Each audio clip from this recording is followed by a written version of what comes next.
con todos los oyentes e integrantes partícipes de esta magna entrevista.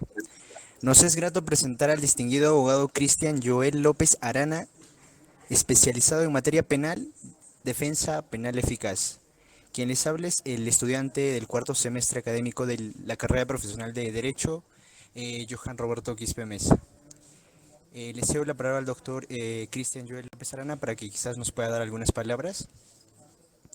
Sí, ¿cómo están? Buenas tardes. Les agradezco por la invitación, la entrevista que me han efectuado. En esta oportunidad, mi persona es abogado por la Universidad Católica San Pablo de Arequipa. Tengo la maestría en la Pontificia Universidad Católica del Perú, especialidad en la Universidad Santa María igual de Arequipa. Y bueno, como lo dijeron ya al empezar, me desempeño como abogado penalista y también vemos el tema constitucional que siempre es necesario. Bueno, ahora sí me presto apto para responder la pregunta que ustedes tengan. Bueno, para empezar, la primera premisa es: ¿cómo se define legalmente el crimen organizado en el sistema jurídico peruano? Ya, bueno, la criminalidad organizada no tiene una definición o una construcción eh, única, ¿no? Hay que recurrir necesariamente al Código Penal para ver en el artículo 317 cuáles son los componentes de esto. Pero usualmente la doctrina empieza a señalar de que el crimen organizado es un delito complejo, toda vez que necesita de una estructura muy grande para su funcionamiento. Bueno, ahí se va a ver muchos aspectos esenciales, y además también de que es un delito en ciertos casos pluriofensivo, cuando se comete, por ejemplo, el delito para el cual se ha generado esta organización criminal. Porque acordémonos que el delito de organización criminal es un delito de peligro abstracto desde el punto de partida inicial, ¿no? Pero si ya se empieza a cometer otros delitos, por ejemplo, una organización criminal dedicada a la trata de personas, el bien jurídico ya será otro también afectado, adicional al de la tranquilidad pública. Interesante. Como segunda pregunta tenemos la legislación pertinente. ¿Cuáles son las leyes específicas en Perú que abordan el crimen organizado? Ya, bueno, ahí genera un poco de discusión en ese aspecto, porque usualmente se cree que hay más de una ley que regula la criminalidad organizada. Sin embargo, la única que regula es el Código Penal. La ley de crimen organizado no sanciona el delito como tal cual, sino es una ley que solamente sirve para hacer investigaciones, ¿no? Da herramientas al Ministerio Público para hacer investigaciones, pero no es una ley de contenido penal que tenga una sanción, por ejemplo. Ahí no vamos a encontrar los delitos típicos. A diferencia, por ejemplo, del lavado de activos que tiene una propia ley especial. Esa sería una diferencia. Y bien, hermano. Continuando con la entrevista, vamos con la tercera pregunta.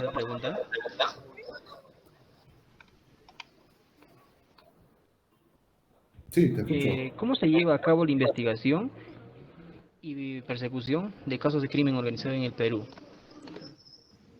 Bueno, usualmente en estos casos de criminalidad organizada, la investigación termina siendo un poco particular, ¿no? No es similar a una investigación, por ejemplo, de lavado de activos, ni tampoco es similar a una investigación de violación sexual. En estos casos, cuando las fiscalías especializadas tienen conocimiento de que se ha cometido, se está cometiendo o existe posiblemente una organización criminal conformada, lo primero que siempre hacen es dos cosas, ¿no? Por un lado, el levantamiento del secreto de las comunicaciones, y por otro lado también el seguimiento, ¿no? Entonces, durante las diligencias preliminares que se apertura la investigación, la Fiscalía usualmente realiza estas primeras diligencias, y es usual que una persona que esté siendo investigada por delito de organización criminal se entera de la investigación el día que la Fiscalía hace un allanamiento, por ejemplo. Recién ahí nos enteramos, ¿no? Un allanamiento con un pedido de detención preliminar judicial ya fundada, lo llevan a la carceleta donde tienen unos cuantos días para que luego pidan la prisión preventiva. De esa naturaleza funciona, ¿no? Pero hay casos especiales que, por ejemplo, se construyen de diferente manera. Ahora en el estudio nos toca defender un caso de criminalidad organizada, que es el caso de Credit Corp, que tiene una connotación nacional, y el caso inicia de otra naturaleza, ¿no? No ha surgido, digamos, estas primeras investigaciones clásicas que podría darse. Claro. Entiendo. Bueno, continuando con la pregunta, vamos con la cuarta pregunta. Sí, sí, te escucho. ¿Existe alguna colaboración con otros países en la lucha contra el crimen organizado? ¿Cómo se maneja en caso de los involucrados en actividades transnacionales? Así como vemos en la actividad, ¿no? Que es de Bueno, OSS, ¿no? claro, en estos casos usualmente lo que se maneja es cooperación internacional, ¿no? Cooperación internacional nos sirve particularmente para temas de extradición. Entonces, pero ojo, claro, los organismos internacionales que ya participan en estas investigaciones requieren de ciertas cuestiones mayores, por ejemplo, para la investigación. Es decir, un país nunca nos va a ayudar internacionalmente con una disposición de apertura de diligencias preliminares. Por lo menos tendría que existir ya una formalización de investigación preparatoria que, digamos, ya contiene una imputación más clara y más concreta, y en ese aspecto recién se podría optar por la cooperación internacional, que como les digo, mayormente es para el tema de la extradición, ¿no? La extradición cuando ya hay una prisión preventiva fundada, por ejemplo, y te tienen que traerlo para hacerlo efectiva este mandato. Claro. Continuando con la quinta pregunta. ¿Cuáles son las penas típicas para los delitos de relaciones como el crimen organizado en el Perú o relacionadas? Bueno, en este caso, la pena del 317, que no es una pena de cadena perpetua, tiene una pena privativa de libertad efectiva, obviamente, pero hay delitos, por ejemplo, que si se cometen a razón de una organización criminal o porque pertenecen, por ejemplo, a una organización criminal, la cadena es de cadena perpetua, perdón, la pena es de cadena perpetua, por ejemplo, un robo, ¿no? Si el robo se comete por integrantes de una organización criminal, ya es un tema de cadena perpetua. Y en este caso hay que tener mucho cuidado porque a veces surge esa desnaturalización de las figuras donde la fiscalía imputa, por ejemplo, el robo agravado, que el agravante es por organización criminal, y a la paralela hace concurso con organización criminal. No se podría, ¿no? Porque está utilizando mismo delito ya para agravar, entonces ya no puede hacer concurso. Correcto, doctor. Bueno, para culminar ya con la entrevista de manera somera, ¿nos podría dar una pequeña conclusión con respecto al crimen organizado dentro de nuestro marco legal? Si se podría tipificar de esa forma.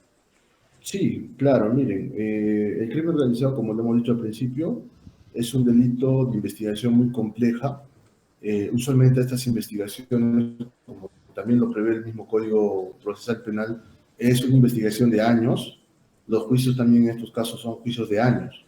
Más o menos para que tengan idea, ¿no? Un caso de organización criminal, empezando desde cero, por lo menos dura más de 7 o 8 años hasta obtener una sentencia, ¿no?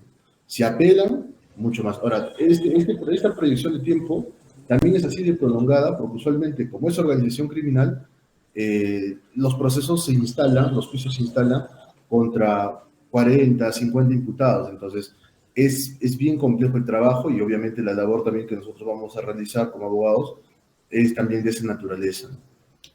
Finalmente, también indicarles que en estos casos se trabaja mucho con la policía especializada, ¿no? Es la policía que al final de cuentas hace los seguimientos, hace las intervenciones, porque cuando se levanta, por ejemplo, el secretario de Comunicaciones y se empieza a escuchar lo que uno empieza a conversar, detrás de eso hay un policía que está escuchando y está transcribiendo actas.